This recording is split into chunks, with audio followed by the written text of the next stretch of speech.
The Bering Strait, a narrow maritime choke point separating the Russian Federation and the United States by a mere 82 kilometres, 51 miles, has transitioned from a frozen periphery of the Cold War to a central theatre of 21st century geopolitical competition. Once defined by the static tension of the ice curtain, the region is now characterised by dynamic instability, driven by three converging forces: the rapid climatologically transformation of the Arctic cryosphere, the reorientation of global energy trade flows following the geopolitical rupture between Russia and the West, and the strategic remilitarization of the High North by great powers including China. As of early 2026, the strait is no longer merely a theoretical gateway, but an active operational theatre. The retreat of sea ice has opened the Northern Sea Route, NSR, to record volumes of commercial and state-sponsored transit, primarily facilitating the export of Russian hydrocarbons to Asian markets. This economic pivot has been accompanied by a symmetrical build-up of military capabilities. The United States is advancing a regaining Arctic dominance doctrine, exemplified by the multi-phase expansion of the port of Nome and the procurement of new polar security assets to bridge a critical capability gap. Simultaneously, the Russian Federation has fortified its Arctic bastion defence on the Chukchi Peninsula, deploying advanced coastal missile systems and revitalising Soviet-era airfields to deny access to this critical maritime approach. This video offers an exhaustive analysis of the Bering Strait's evolving status. It dissects the intricate legal disputes governing its waters, details the burgeoning infrastructure on both the Alaskan and Chukotkan coasts, evaluates the environmental and socio-economic ramifications for indigenous communities, and assesses the shifting military balance of power. The following analysis synthesizes data from 2024 through early 2026, providing a comprehensive baseline for understanding the future trajectory of this high-latitude choke point. To understand the strategic implications of the Bering Strait, one must first understand its physical reality. It is a complex hydrodynamic engine that dictates the environmental conditions of the entire Pacific Arctic sector, acting as the sole ventilating valve between the Pacific and Arctic Oceans. Geographically, the strait links the Bering Sea to the south with the Chukchi Sea to the north. At its narrowest point between Cape Desnev on the Chukotka Peninsula and Cape Prince of Wales on the Seward Peninsula, the distance is approximately 82 kilometres, 51 miles. However, the strategic utility of this width is severely constrained by its bathymetry. The Bering Strait sits atop a continental shelf that connects Asia and North America, a remnant of the Bering Land Bridge. Consequently, the water column is exceptionally shallow. The average depth ranges between 30 and 50 metres, 98 to 164 feet, with maximum depths rarely exceeding 90 metres. This shallowness is a defining strategic feature. The depth is generally insufficient for the submerged transit of modern nuclear-powered ballistic missile submarines, SSBNs, or large attack submarines, SSNs, which typically require greater vertical clearance for safe manoeuvring and acoustic stealth. The shallow bottom interacts with acoustic signals, creating a chaotic sonar environment that complicates detection but also limits the operational envelope for underwater stealth assets. This forces submarines to transit on the surface or avoid the strait entirely, making it a natural choke point for anti-submarine warfare (ASW) monitoring. The bathymetry restricts the size of commercial vessels that can safely traverse the waterway. While most ice-class tankers and container ships can pass, ultra-large crude carriers, ULCCs, or deep-draft bulk carriers face significant restrictions. Navigational risks are compounded by the fact that the channel seafloor is not static. Recent hydrographic analysis revealed that the seafloor eroded by nearly 1 metre between 1950 and 2010 due to intensifying current speeds, necessitating continuous hydrographic updating. The strait is punctuated by the Diomede Islands, two rocky protrusions that serve as the de facto bridge of the passage and the visible face of the geopolitical divide. Big Diomede, Ratmanov Island, sovereign territory of the Russian Federation. It hosts a persistent military presence, including a border guard station and technical observation posts that monitor traffic moving through the Eastern Channel. Little Diomede, sovereign territory of the United States, located just 3.8 kilometres, 2.4 miles, East of its Russian counterpart, it hosts a small Inupiat community. The International Date Line, IDL, runs precisely between the two islands. This creates a unique temporal frontier where Big Diomede is 21 hours ahead of Little Diomede, 20 hours during daylight savings time, earning them the monikers Tomorrow Island and Yesterday Island. The oceanographic flow through the Bering Strait is predominantly northward, driven by a pressure gradient that forces water from the Pacific into the Arctic. This Pacific inflow is a critical variable in the Arctic's thermal budget. The water entering from the Pacific is rich in nutrients and relatively fresh compared to the Atlantic origin water, found deeper in the Arctic basin. This nutrient flux drives the immense biological productivity of the Chukchi Sea, supporting massive blooms of phytoplankton that form the base of the food web for whales, walruses, and seabirds. The inflow acts as a massive heat pump. As Pacific water temperatures rise due to global warming, this inflow injects increasing amounts of thermal energy directly into the Arctic Ocean.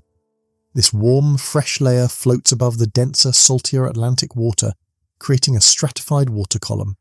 However, the heat contained in this layer accelerates the melting of sea ice from below, a process known as basal melt. Recent data confirms that the volume and temperature of this inflow are increasing, contributing significantly to the Atlantification and pacification of the Arctic Ocean's character. The flow is not gentle, it is a high-energy system. Current speeds can be substantial, scouring the seabed and creating challenging handling conditions for vessels, particularly when opposing winds create steep, confused seas. The Bering Strait region is at the forefront of Arctic amplification, warming at a rate 3 to 4 times the global average. This has fundamentally altered the cryosphere, the frozen components of the system. Historical satellite data from the 1970s to the present depicts a stark linear trend of decline. Both the aerial extent and the multi-year thickness of sea ice have plummeted. The open water season, once limited to a brief window in late summer, has expanded significantly. By 2025, viable navigation for non-ice class vessels extends from July through October, with ice class vessels capable of operating nearly year-round with support.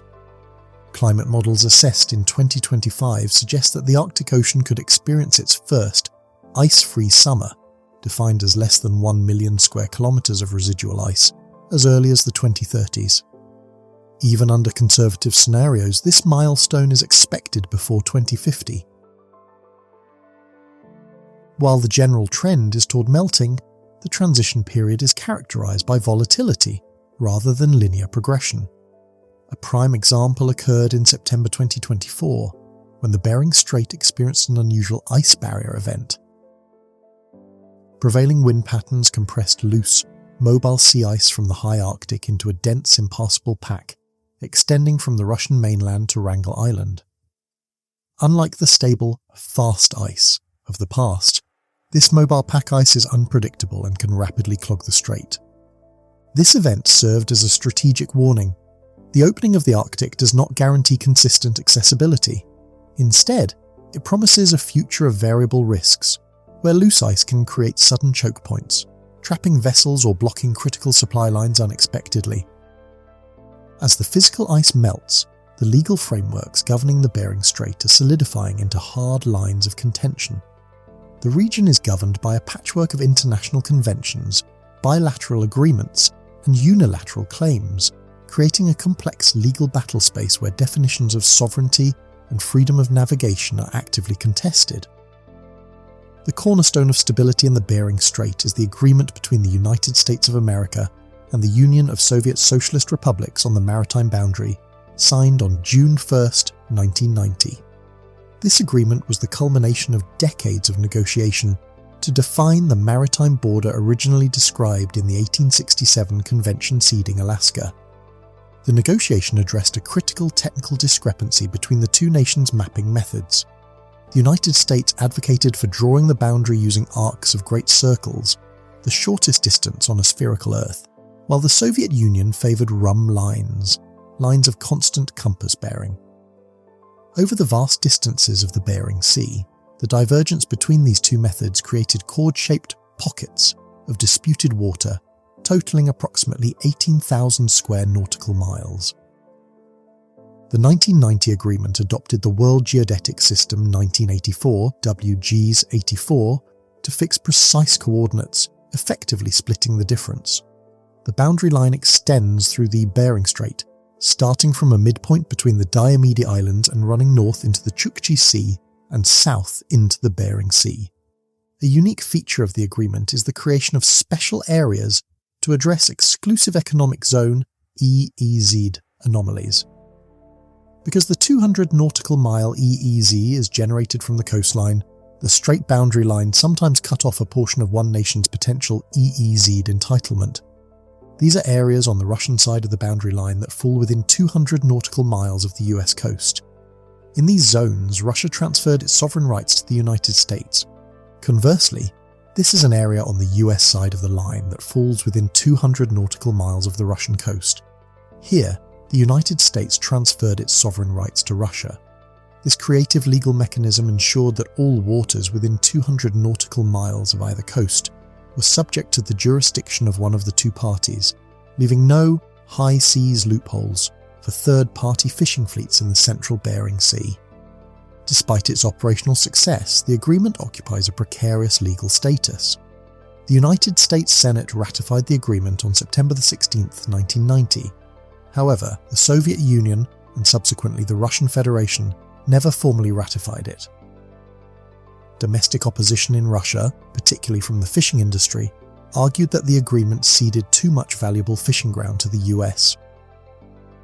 For over 35 years, both nations have abided by the line through an exchange of diplomatic notes, agreeing to provisional application. In the geopolitical climate of 2024 to 2026, this lack of ratification has been weaponized. Prominent figures in the Russian State Duma have periodically threatened to revoke the agreement, framing it as a relic of Soviet weakness and unfair to Russian interests. While no formal withdrawal has occurred, the boundary remains a potential flashpoint for lawfare, the use of legal systems to damage an adversary. A more fundamental divergence exists regarding the legal status of the straits connecting the Arctic and Pacific, specifically regarding the rights of foreign naval vessels. The United States views the Bering Strait and the straits along the Northern Sea Route, NSR, such as the Vilkitsky, Shokalsky, Dmitry Laptov and Sannikov Straits, as straits used for international navigation under Part 3 of the UN Convention on the Law of the Sea, UNCLOS. Under the transit passage regime, all vessels, civilian and military and aircraft, have the right to unimpeded transit in their normal mode of operation. For submarines, this allows submerged transit. For aircraft carriers, this implies the right to launch and recover aircraft. For surface combatants, it allows transit without prior notification. The US enforces this interpretation globally via freedom of navigation operations, FONOPs. While physical FONOPs in the Russian Arctic Straits have been limited by the lack of ice-hardened surface combatants, the US consistently protests Russia's restrictive claims diplomatically. Russia views the NSR Straits as internal waters based on historic title and the Strait Baseline's method of delimitation. Russia heavily leverages Article 234, ice-covered areas, which grants coastal states special powers to adopt and enforce non-discriminatory laws for the prevention of pollution from vessels in ice-covered areas within the EEZ. Russia interprets this broadly, asserting the right to mandate pilots, icebreaker escorts, and strict reporting regimes for all vessels, effectively treating the route as a national waterway. In December 2022, Russia amended its federal law to codify its restrictive stance. The new law requires foreign warships to request permission 90 days in advance before entering NSR internal waters. It further limits traffic to one warship at a time and explicitly mandates that submarines must transit on the surface and fly their flag. While the 2022 law is primarily targeted at the straits along the NSR, like Vilkitsky, its application complicates the northern exit of the Bering Strait. If Russia claims the approaches to the Chukchi Sea are internal waters, or subject to restrictive Article 234 controls, it effectively creates a legal blockade at the top of the Bering Strait, challenging the freedom of navigation for any vessel exiting the strait to the west. Beyond the water column, the seabed itself is contested. the Chukchi and Bering Seas overlie vast potential reserves of oil, gas and rare earth minerals. In December 2023, the US State Department unilaterally announced the outer limits of its extended continental shelf in the Arctic and Bering Sea, claiming jurisdiction over approximately 1 million square kilometres of seabed beyond the 200 nautical mile limit. Crucially, because the US is not a party to UNCLOS, it did not submit scientific data to the Commission on the limits of the continental shelf (CLCS) for validation, a procedural requirement for UNCLOS members. In March 2024, Russia formally declared that it does not recognise the US claim. Moscow argues that the US cannot cherry-pick international law, benefiting from ECS provisions without subjecting itself to the CLCS verification process. This sets the stage for future conflict over drilling rights and seabed mining in the international waters immediately north of the Bering Strait. The economic narrative of the Bering Strait has shifted from potentiality to kinetic reality. Driven by the thawing of the Arctic and the geopolitical severing of Russia-European Union energy ties, the strait has become a vital artery for Russia's pivot to Asia, and a growing corridor for international trade. Data from the Marine Exchange of Alaska, MXAK, and the Centre for High North Logistics, CHNL, illustrates a sharp upward trajectory in vessel traffic. The strait is no longer a quiet frontier, but a bustling highway for heavy industry. The flow of traffic is not balanced. It is heavily skewed eastbound, 52 voyages versus 51 westbound in 2025, reflecting the structural reality of the route. It is primarily an export lane for Russian raw materials heading to Asian manufacturing hubs, rather than a balanced highway for global container trade. Despite the dominance of bulk commodities, container shipping is emerging. In 2025, Chinese operators completed 14 voyages, moving approximately 400,000 tons of containerized cargo. While small compared to the Suez Canal, this 27% year-on-year growth signals Beijing's commitment to normalizing the route for high-value goods. A disturbing trend emerging in 2024 to 2025 is the proliferation of the shadow fleet, aging, underinsured tankers used to circumvent G7 price caps on Russian oil. Reports indicate that over 100 such vessels operated in the wider Arctic region in 2025, with many transiting the Bering Strait to deliver crude from Baltic and Arctic ports to refineries in China and India. These vessels often lack ice-class strengthening, operate with opaque ownership structures, and carry inadequate liability insurance. Their presence in the environmentally fragile and navigationally difficult waters of the Bering Strait poses a catastrophic risk. A spill from such a vessel would likely see no responsible party capable of funding the cleanup.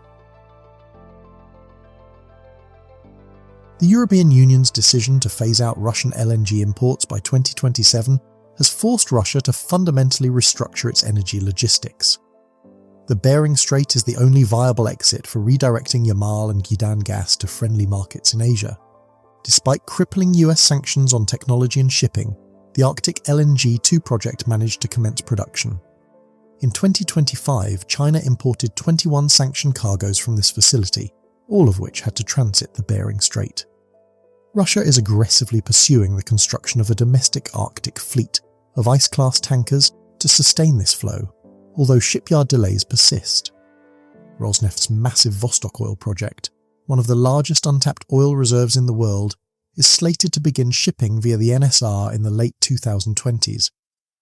The terminal at Siva Bay is designed to handle 30 million tons initially, eventually scaling to 100 million tons.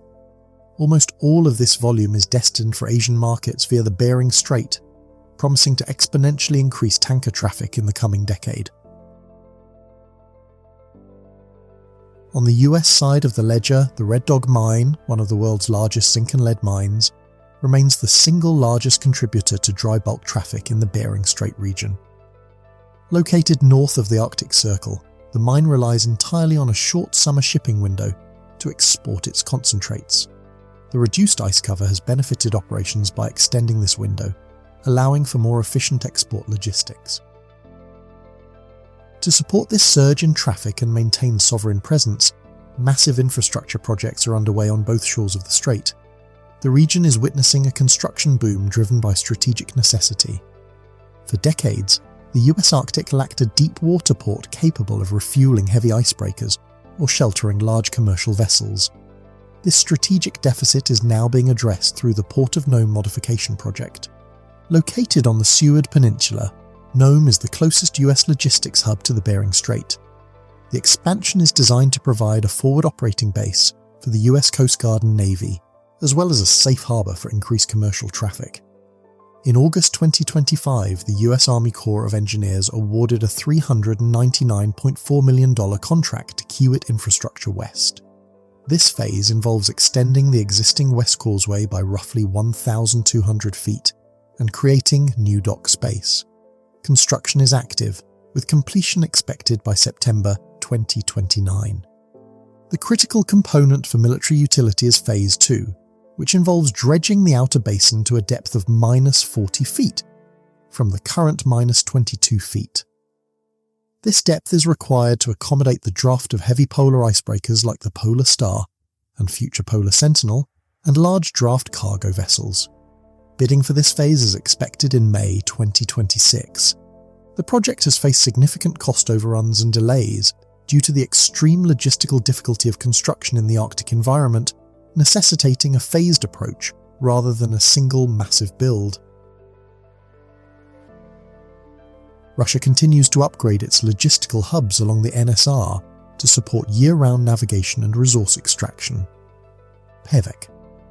Located on the Chukchi Sea coast, Pevek has been modernized to serve as the eastern hub of the NSR. New terminals were commissioned in 2024 to 2025 to support the floating nuclear power plant Akademik Lomonosov and to handle mining exports. Crucially, a new emergency rescue centre was opened in June 2024 to provide SR coverage for the eastern leg of the route. Providenia. Situated on the southern tip of the Chukchi Peninsula, Providenia is being developed as a transshipment hub. The concept involves using the ice-free port to transfer cargo between specialised ice-class shuttle tankers coming from the Arctic and conventional tankers that will carry the oil south to Asia, maximising the efficiency of the expensive ice-class fleet. Beyond physical goods, the Bering Strait is set to become a conduit for data. The Far North Fibre (FNF) project aims to lay the first subsea fibre optic cable across the Arctic Ocean, connecting Europe and Japan via the Northwest Passage and the Bering Strait. The cable route runs from Japan through the Bering Strait, across the Canadian Arctic Northwest Passage, to Europe. Crucially, it bypasses Russian territorial waters entirely. This design is explicitly intended to provide digital sovereignty and a secure low-latency connection for NATO and allied nations, avoiding the security risks associated with cables transiting Russia.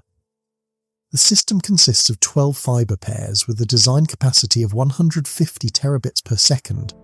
The estimated cost is €1.1 billion.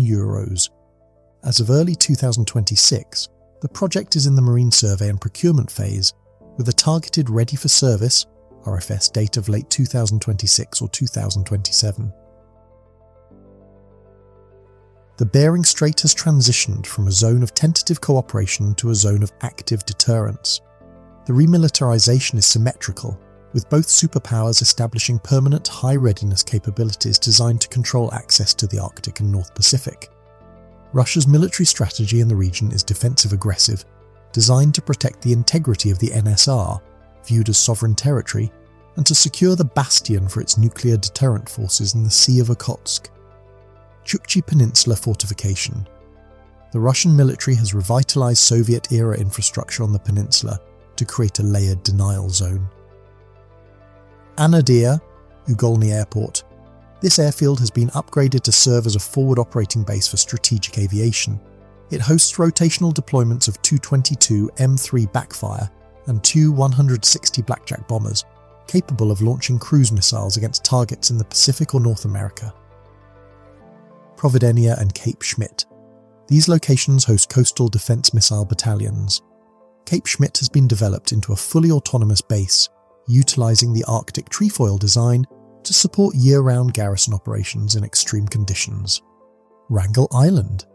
This strategic outpost hosts a radar station equipped with the Sopka-2 radar system, providing comprehensive airspace monitoring over the intersection of the Chukchi and Bering Seas. 110th Separate Coastal Defence Regiment, a newly formed unit specifically tasked with the defence of the Chukotka coast. It serves as the ground combat element for the region. The backbone of the anti-access area denial capability is the Bastion P system, equipped with the supersonic P-800 Onyx anti-ship cruise missile. With a range of over 300 kilometres, these batteries can effectively close the Bering Strait to surface shipping from positions deep inland. In exercises like UMCA, these systems have practiced striking simulated carrier strike groups in the Bering Sea. The Oreshnik threat. Reports from early 2026 suggest the deployment of new intermediate-range ballistic missiles, Oreshnik, manufactured using Chinese CNC technology, to the Eastern Military District. These systems drastically reduce the warning time for US bases in Alaska. The US strategy has shifted from presence to power projection, driven by the 2024 Regaining Arctic Dominance doctrine. Alaska hosts the highest concentration of fifth-generation fighter aircraft in the world, serving as the unsinkable aircraft carrier of the High North. Eielson, AFB, home to the 354th Fighter Wing, operating 2 squadrons of F-35 Lightning II stealth fighters. Joint Base, Elmendorf-Richardson, JBER, home to the 3rd Wing, operating F-22 Raptors for air superiority and C-17 Globemasters for rapid tactical mobility.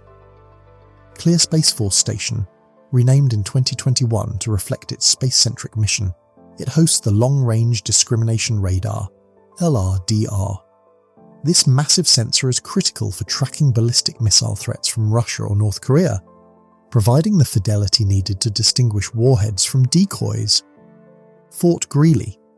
Located in the interior, it houses the ground-based interceptors, GBI, the kinetic kill vehicles that form the shield of the US Homeland Missile Defense System.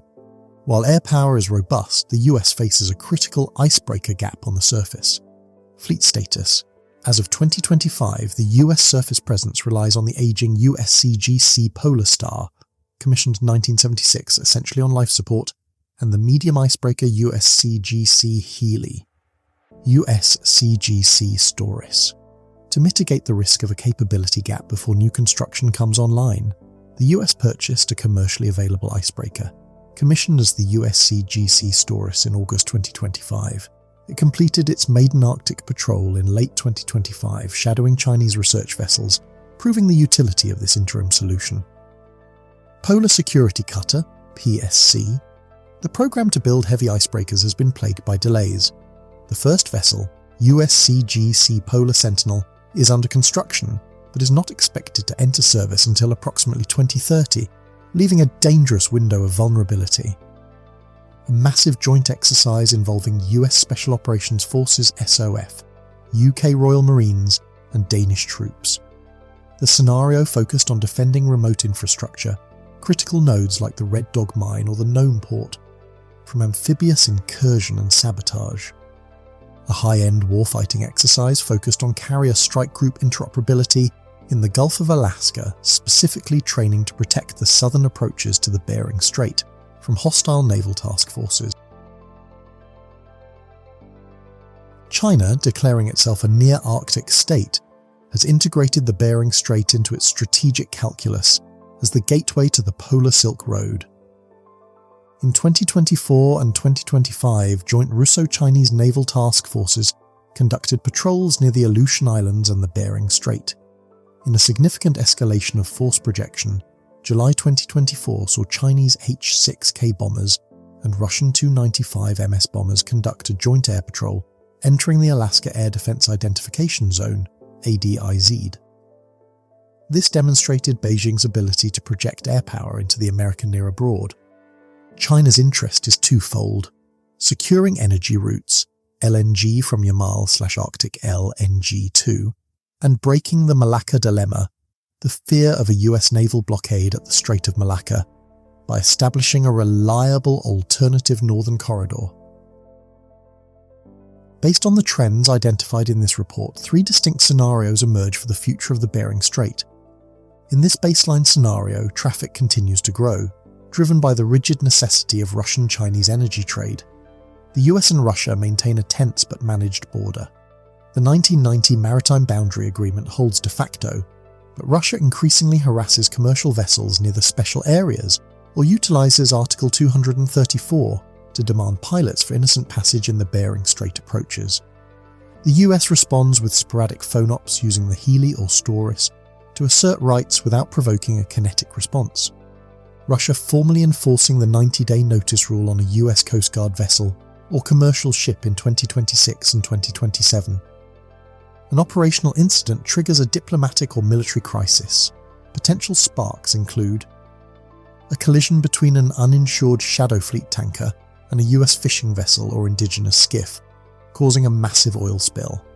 Russia refuses to pay for cleanup, leading to a seizure of assets or a blockade of the Shadow Fleet.